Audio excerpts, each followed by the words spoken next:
Hey, I'm Barry from Second Mile Railroad. I'd like to give you an update of where I'm with my project. I probably have 100 hours into this since I last posted some videos, and I'm in pretty good shape right now. Basically, everything is functioning. All the tracks are functioning, and all the signals or relays are functioning.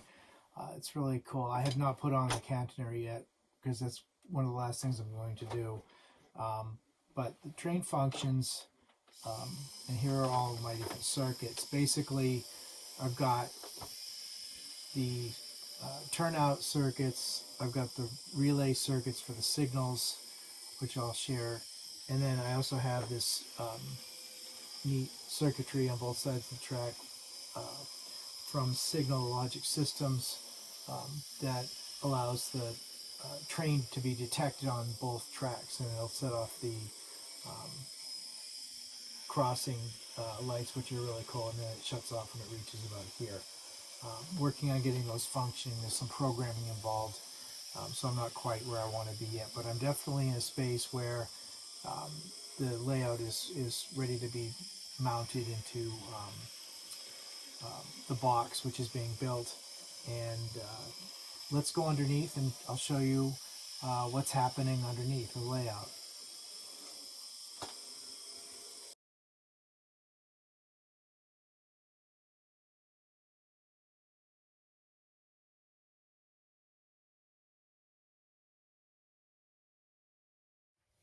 So here's the underside of the layout. I know it looks complicated, but all the wires are labeled. There's three systems going on here.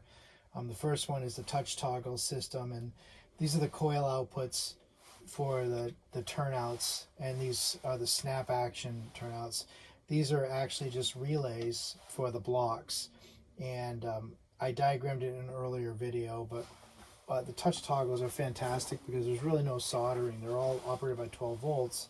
And this is eventually going to be the control panel, which is right here. I'll flash it up on the screen, but there's going to be the control panel. So these are all of the touch toggles here. So as I click on these, different relays activate and deactivate. So each one of these is functioning. These are the block controls for the sidings. And then layered onto the touch toggles are other relays here. These are the relays for the signals, and they're actually very, very complex from a wiring perspective. All the diode positives are this green sections here, and then all the negatives are powered by these relays depending on what the aspect is of the turnout. A lot of hours went into this section right here. The touch toggles have a adapter for the signals here, these guys here, which ultimately power the relays.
third thing I have going is the blocks for all the lights that are going to be on the layout.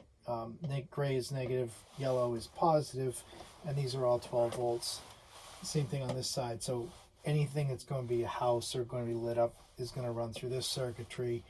And then there'll be the engine house, which will have an operating door. That'll be part of one of these relays.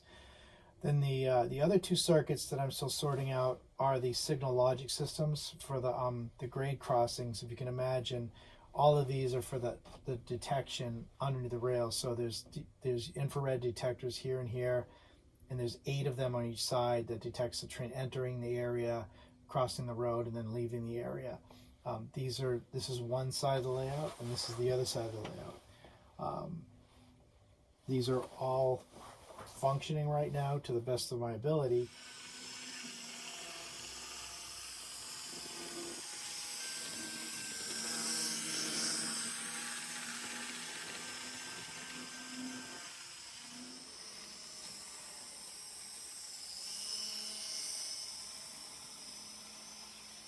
The next phase is really going to be building the box. This is going to be housed in at Parkerville Wood Products, and then dropping this into that box. Once I do that, then I can start to do the final wiring. But this 8930 layout is far more complex than the 8910 because of the grade crossings, the signals, which the other layout doesn't have. So one of the things I want to mention is I had to build a stand for this right here, because moving this from sideways to horizontal, I was damaging it a little bit. So I built this stand so I wouldn't damage the layout when I move it.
Thank you very much for watching.